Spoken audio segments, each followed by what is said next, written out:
Good morning, Amy. Good morning, Sandy. How are you today? You know what? I'm excited to be on this podcast with you. I've been looking forward to this conversation. Yeah, today we're going to talk about the confidence code, which is specific to women.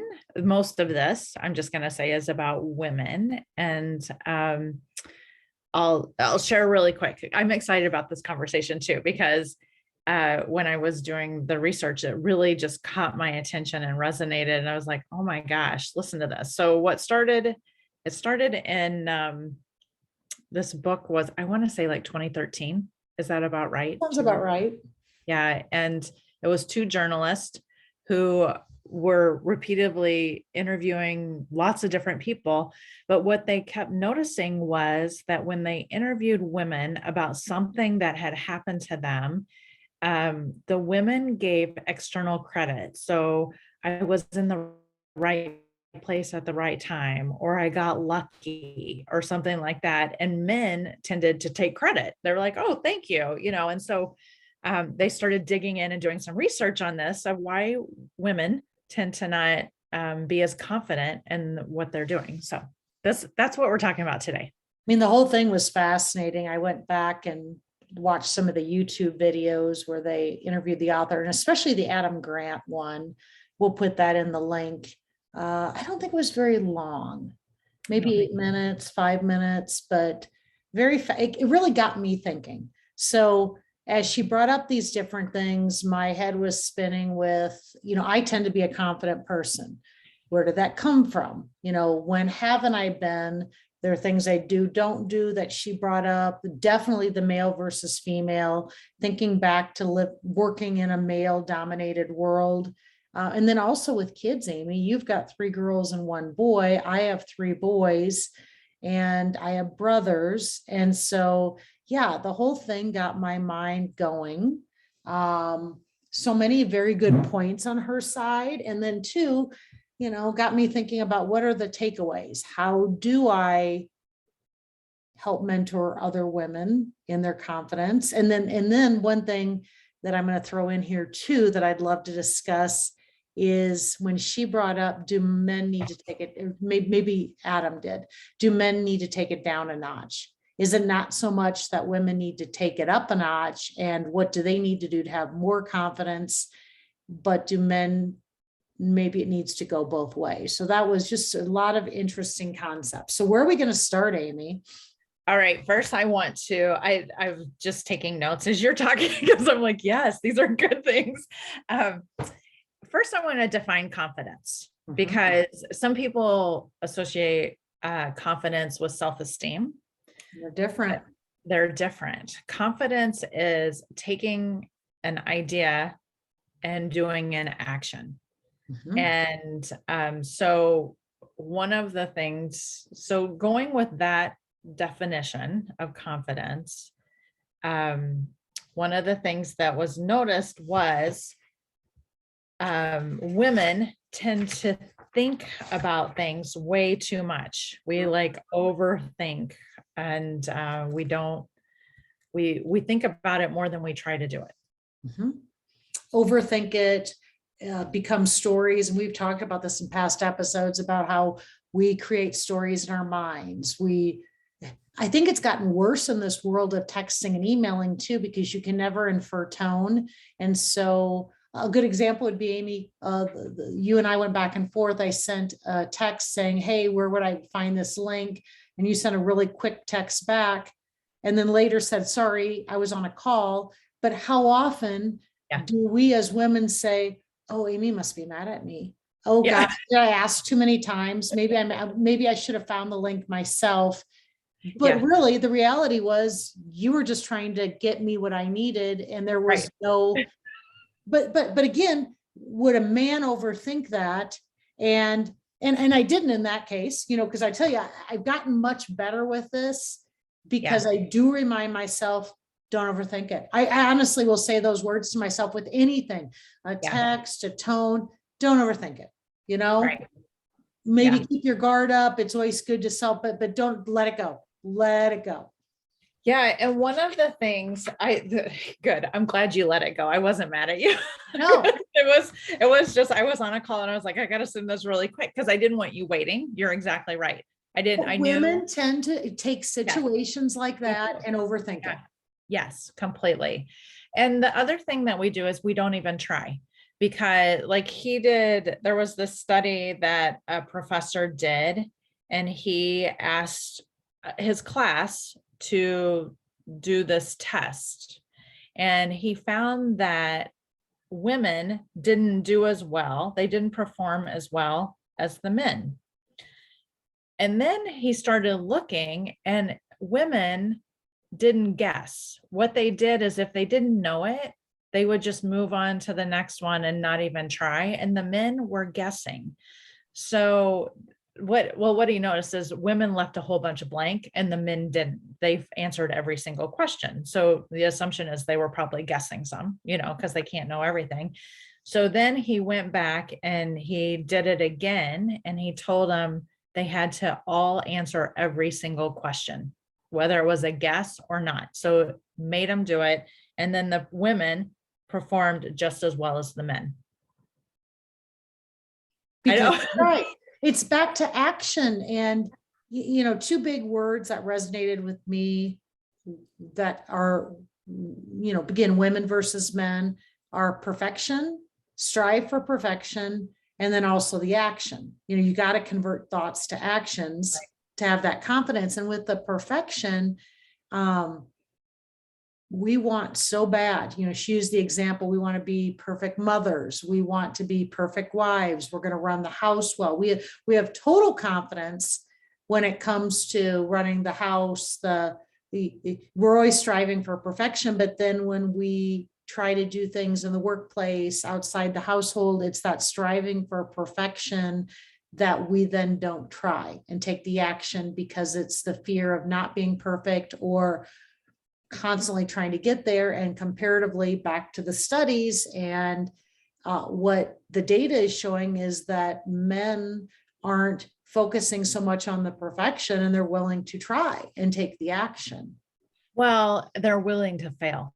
They're okay with failing, because when I was digging into this a little bit more, they were even talking about sports and how boys play sports. They're competing all the time. They're losing all the time. And so they're used to trying and losing. And women historically, now I'm going to say our generation, we started getting to play sports at a younger age and being part of group sports. But traditionally, women were not involved in sports and didn't learn at a young age that losing's okay, failure's okay. They're taught to be good, and they don't get that experience of failing, trying again, and winning next time.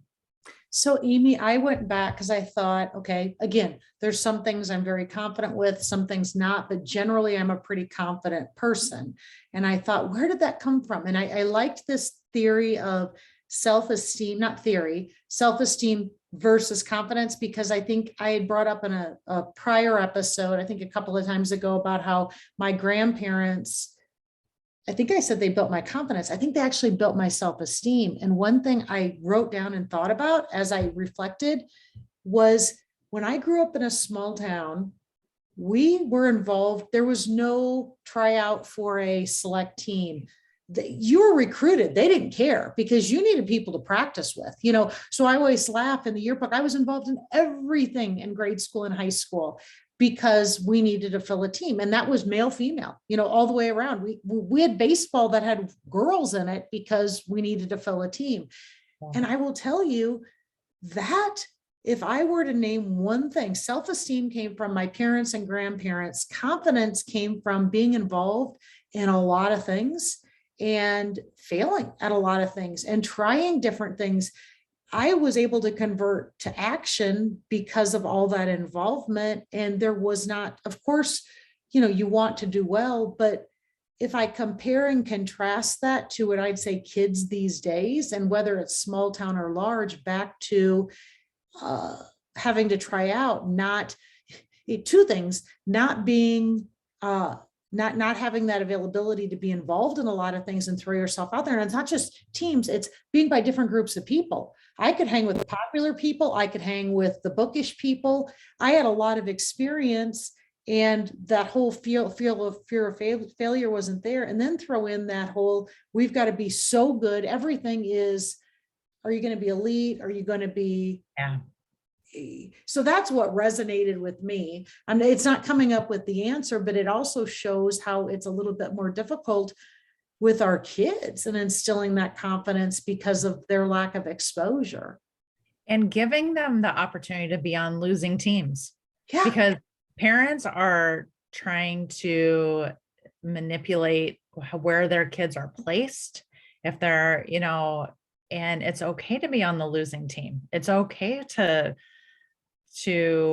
let them experience some adversity and failure, because that just builds their confidence more, which is kind of a little bit more, it's not very intuitive, because it seems like winning would build their confidence, when actually losing is what builds confidence, because it lets you know it's okay and we'll try again. When you were talking about your childhood, I was sitting here, I was always involved in sports too. Like, it was just always softball, just different things as a kid, small town, doing different things. Speech, cheerleading, band, you name it, I was in. Exactly. I didn't do band, but I did piano. But piano too. But one of the things I tried, I remember as a kid, was gymnastics. And I was not good at gymnastics. I was actually really bad at gymnastics. Like, I don't know what it was, but I still remember like the feeling of, okay, I'm going again. I'm trying again. And my parents supported me. They didn't care like that. I was not like a premier gymnast, couldn't care. They took me to my class. I was with kids younger than me. I was like the only kid, like it's actually kind of comical now. So I'm impressed that my parents kept letting me go. But I kept trying. I just kept doing it because I was like, well, I'm just going to keep trying and I was a complete failure, but it's okay. I ran college track for one season my freshman year, just because I used to love to run. And one of the guys we used to run together in training runs, he's like, you might as well do track. And actually there's an old blog story about me starting running, about how they did the smaller tracks, and those cute little blonde girls, that weighed 90 pounds, they lapped me. Like, I mean, I wasn't just last, like they didn't even know who the heck I was. Right. And I don't remember that ever really affecting me, because it was like, it was a good story. Like, well, there's so much for that. I'll do the practices, but maybe I should not participate in the indoor track meets. But, a funny, interesting thing too, Amy, that I thought about, back to the sports, if I were, and I'm not going to name the son, but comparing and contrasting my sons, and again, there's other factors too, but one thing that I had never thought of that really jumped out at me is the one that has the least confidence. And again, doesn't say as low, but the least of the three. If I look back to his sports, his schooling, he followed the same track, but it was very much what I think the mistake that a lot of parents make these days, which I did, and part of it was just laziness because it was easy. Yeah. He ended up with the same group of kids in every sport, the same dads coached. There was he didn't have much diversity. He didn't, there really wasn't a lot of loss, because it was kind of stacked, because they made sure they had a few of the good players, on the team. And even in his schooling, it was very, what do I want to say? He was already in with the groups that had certain levels of success. And for him, he never really played on that team with the new coach or tried something new, that he failed all the time, because nobody really allowed him to fail, including myself. And, and he wasn't even given a different perspective from different players, coaches. It was all kind of the same for him, because that was the treadmill I put him on. Well, it was safe for him. Like, and he was probably doing well. So it was fun. It was like, oh, look, they're winning. They're doing great. This is so much And he fun. got his participation medal. He did great in everything because Yeah. he was on that team, but he really never felt, and I'd say both ways, the failure or the true success in his contribution. He was just kind of always on that team, right? Yeah. Right. Yeah.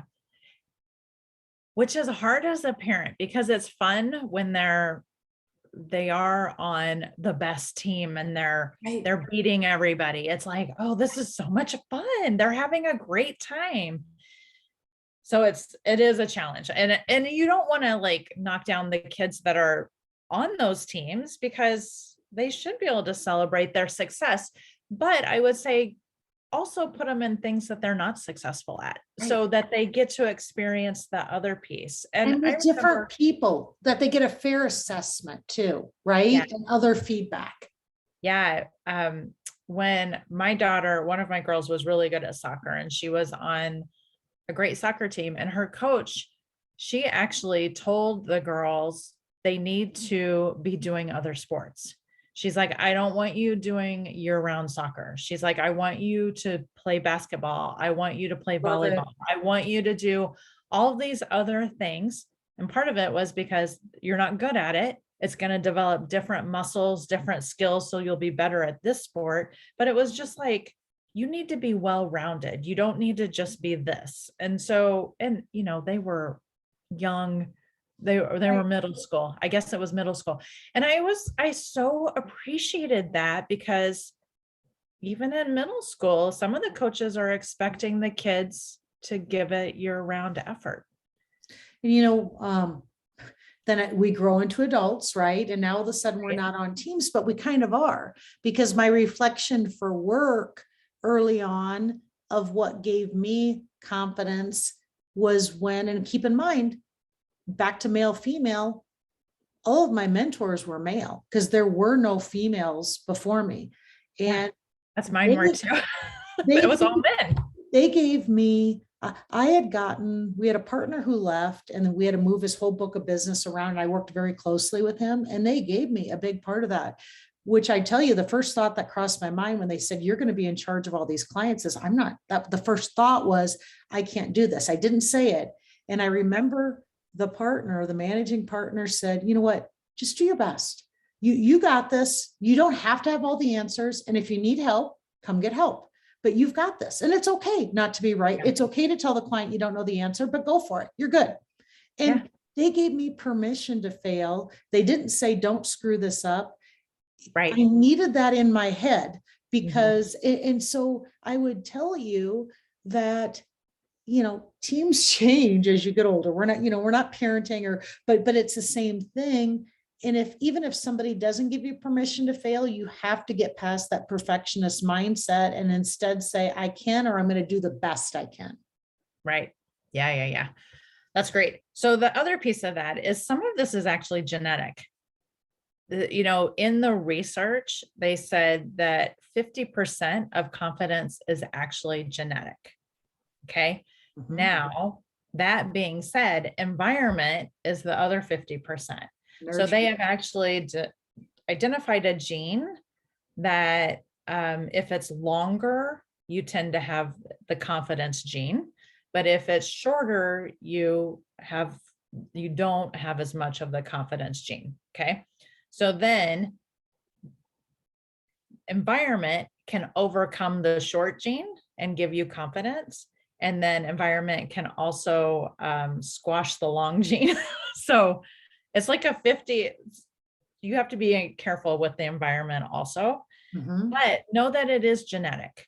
Okay. So that's a nice starting point, is this is genetic, but what can I do to grow my confidence gene? And the thing you can do if you know that you're lacking confidence and you don't move things forward is just start taking actions. Act before thinking. That was the piece of advice they said. Just act before you think and go for it. It's like that. Just do it. Just do it. Just do it. And because overthinking is not action. That is not an action. No, it's not. It's not an No. action, and try it out and don't, and it all works together, back to what you're saying, because striving for perfection, and that leads to overthinking and not doing. Right. Yeah. And then when you don't do it, when you think of it and you don't do it, it hits your confidence more. Like, oh, I always think of this stuff, but I never do it. And so you just kind of. So I have this little, I have a tactic that I use that I didn't really realize I used for confidence, but I think it does a lot. And when I overthink something, or I'm just a little hesitant toward action or thinking about perfection, I ask myself this: what's the worst thing that can happen? Right. And usually the worst thing that can happen is I can die. Okay. Yeah. Nobody's going to get hurt or get killed. So I always start from this place. I ask myself this all the time: what's the worst thing that can happen? You look dumb. Well, I look dumb a lot. Right. You know what I mean? I'll survive. And having a sense of humor, thinking, okay, if this might be a good story to tell Garrett, guess what? I, put my hand up and blah, blah, blah. But I always say, what's the worst thing that can happen? And usually it's like, I look bad. I might not know the answer. And then it's like, go for it. But if it's a tactic I use, and I ask myself all the time, if I'm feeling a little hesitant or a little bit of anxiety over something, and it's like, oh, for the love, this is not that big of a deal. Go for it. Right. Do you ever watch This Is Us? No. There's a couple on there and they play worst case scenario. So occasionally throughout the show, I just remember this last season, there was one that was hysterical because their daughter was inviting the boyfriend over for dinner, and he's out of town at college. He's traveling into town to come have dinner with the family. And so the parents are like, okay, let's go through this worst case scenario. And it's like listing all this stuff, she's pregnant, whatever, it's like going through all of these worst case scenarios. And then at some point, and she's like a junior in high school. So I want to add that. So at one point they go through all the what could be the worst thing that happens. And at the end, they're like, we got to stop playing this game. But it is a little bit like, okay, how bad could it be? And then the reality is usually much less. And it helps with that striving for perfection too, because I can think of times when I start getting stressed or agitated because something isn't going right. And it's like, what's the worst that can happen? The meal doesn't show up when we go out to dinner. Who cares? We just lost $100 because we got a parking ticket. It's just, there's so many ways. I think it helps with that striving for perfection, because we create these things in our head that are perfection too, even with our kids, to say, what's the worst thing? Okay, he doesn't make the select team, because back to environment, we are environmentally impacting our kids, our coworkers, the people we mentor, and we can be doing things that really impact their self-esteem and their confidence as well, right? And by applying that perfection on them. Completely. I work with a lot of clients. I was just thinking about this work-wise, who are concerned about giving something up.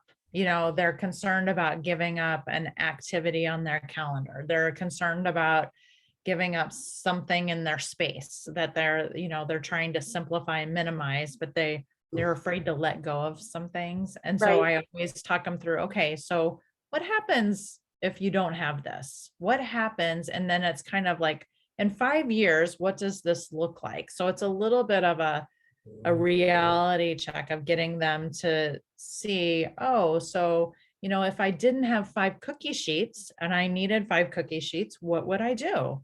And I'd call my neighbor and borrow a couple cookie sheets. I don't have to store 5 cookie sheets for the once every 10 years that I need 5 cookie sheets. So it's kind of a walking through of, okay, if this happened, what would happen? And what would we do? And we are survivalist, instinctive. Like, if we have to be, we'll survive. We'll be fine. We'll be fine. We'll be fine. And the other note I made was back to confidence, people comparing themselves to others, women trying to be perfect, how I can't do that, or they can, and that lack of action is many times in comparisons, right? And I'm finding it more when I was younger, it was like on being a mother, looking at that perfect mother thinking, oh, for the love, that is not me. Or at work saying, Yeah, right. these guys, can I do what they do? And they play golf every week. Right. But now I'm noticing it, Amy, as we get older, because I'm like, oh my gosh, all the wrinkles and the lines, and I'm not young.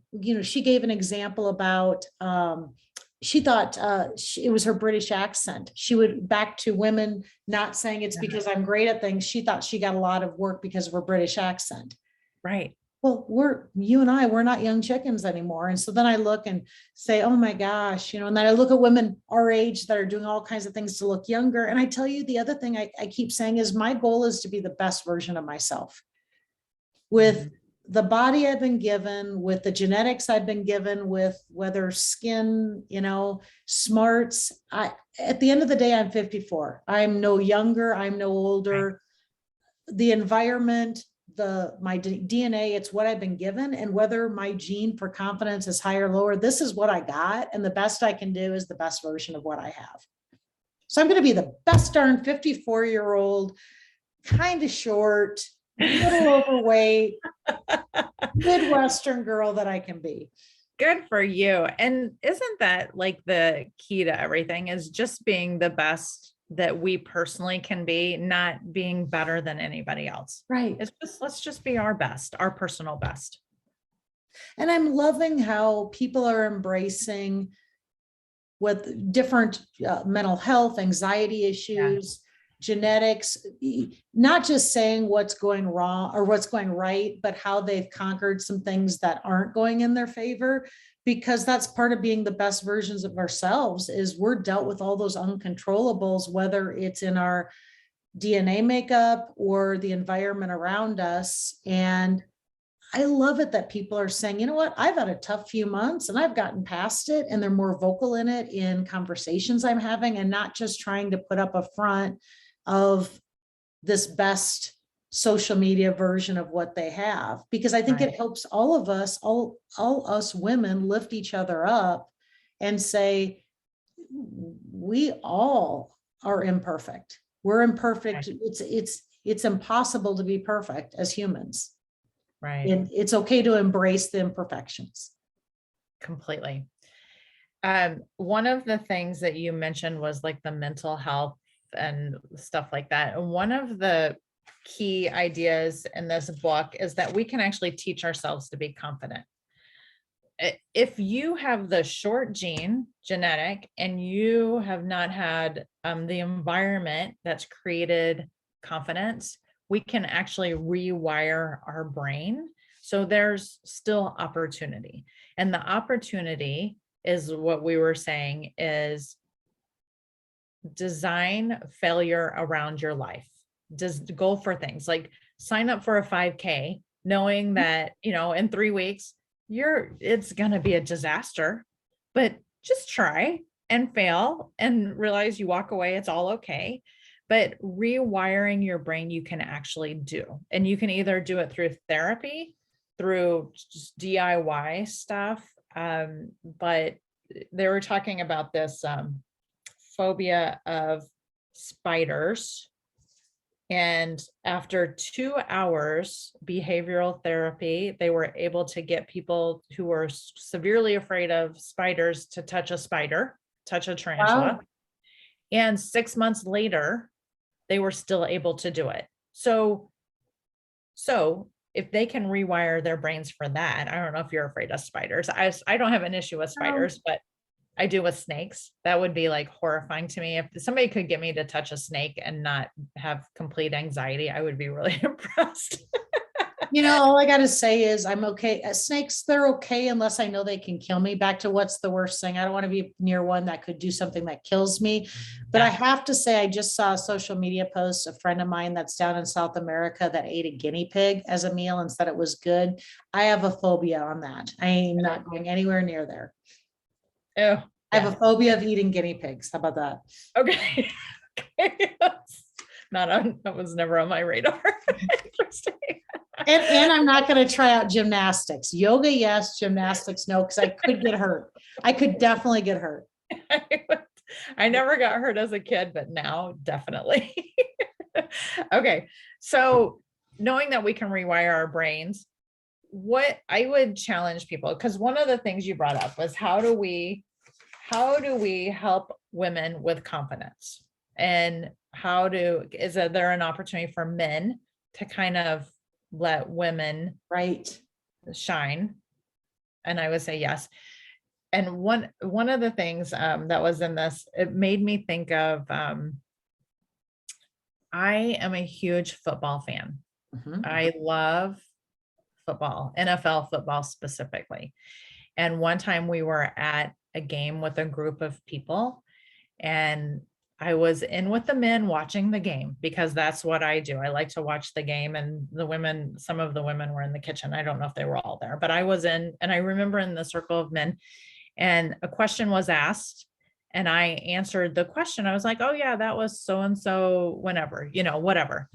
And it was like nobody believed me. I still remember this moment. Like they were all like, no, and so they were kind of like disagreeing with me. And then one of the men said it, and they were like, oh, really? And I was just like, wow, that there it is. This is what we're talking about of men. They're so confident in themselves, and then they sometimes don't hear the women and what we're actually saying. Right. So that would be the good advice to the men is maybe it's not take it down a level, but it's acknowledging what the input and the contribution of the women and maybe making an extra effort. Right. And identifying that just because I'm a female, I might actually know something about NFL football more so than other men in the room who are not actual, big fans. So anyway, it was just it was an interesting moment in my life, but I will tell you, it made me feel less confident. When I said it and nobody kind of believed me, I was like, well, maybe I'm wrong. I started doubting myself, and then it came around. I was Then you like, didn't all do right, it. well, I didn't know what I was talking about, but that's okay. That's smart. So that's men, like, be aware. Now, women, what about women? How can we help women? I think it's those, you've said several different things. It's reminding ourselves back to there are things that we can train ourselves. Think about those easy things, not easy words like, am I overthinking this? Stop. Am I thinking about it? Let's convert it into action. Try it. It's okay. You're not perfect, so don't try to be. That's impossible. Yeah. Perfection is impossible because we can't be perfect. It's impossible. Stop, just thinking about those little quips that can help out when you get into those typical habits. And it's usually starts right in here and it always goes to action. So it's unwinding what's going here. If it's overthinking, if it's perfection, if it's not doing, and saying, just try it. What's the worst that can happen, right? Just try it and then applaud your successes, right? And say, wow, that wasn't so bad. That was actually kind of fun. And embrace your failures. I was just sitting here because one of the things it mentioned was try 5 new things with the expectation of failing. And just go ahead. So signing up for a 5K. And I was sitting here, what else would I do? Because I am not afraid of failure. I hate to say it. Well, I don't mind saying it, but I'm just like, all right, well, let's see what happens. What's the worst that could happen? I'm just very impulsive. But I was thinking of cooking something. So I've never cooked a souffle because I'm like, oh my gosh, that's super scary to me. Right. But I could try it, and I'm knowing that it would probably be a failure, but that's okay. No, I'll think about the same thing. Nothing, right away, nothing comes to my head because I'm always like, oh, sounds good. But growth mindset, right, Amy? Right. But yeah, it's good to think outside the box. I think part of this, and I've started something where I'm trying new things. I think I talked about that here in Durango. And it's one thing to go to a new restaurant or try, but it's a whole other thing to try things like skate skiing. It's like, wow, that was hard. that, and you know, the instructor said, it's okay to fall. Actually, that's good to fall. Garrett always tells me that with skiing. If you're not falling, you're not learning. Right. Yeah, Right. until I blew my Because you're being ACL. super careful. Like you could snowplow all the way down the hill and make it, but Right, you're not learning how to ski. right, right. Right. Okay, that's what I'm going to try something new. Okay. I'll try too. I'll have to think about what I'm going to cook. I'll try the souffle. We'll We see. challenge everybody, all the listeners to try something new too, and be fine with failing. Right. Just don't get Enjoy, hurt. just enjoy the process. Just don't get hurt. Get hurt. Yes. Good advice. Thank you, Sandy. Have a good day. It was awesome. You too. All right. Thank you for your confidence. And that's the other thing is I think we also Well, encourage each other yeah. by being strong, confident women and Well, being able to fail in front of each other too. So I'm just you just reminded me of something. When we started this podcast, this is a display of our confidence. I'm just going to say, we just put it out there and said, all right, let's do it. And we just went for it. The idea went into action right away. And another here, and then we'll stop. But Okay, sometimes people say too, you know, oh gosh, what if I put something out there and people don't like it? What if they troll me and put bad comments? And, you know, I always start from the spot of, if you don't like it, well, don't listen to it. If you don't like what I write, don't read it, you know, Right. But it's so easy to overthink things like that and be afraid to put things out there in writing, in podcasts, in yourself because of that fear. You know, the trolls are the trolls. That's what they do, you know, Right. And not even the trolls, not everything we give is for everybody. And that's okay. Right. Exactly. Good advice. All right. All right. Thanks. Until next week, Amy. Bye-bye. Until next week. Thanks.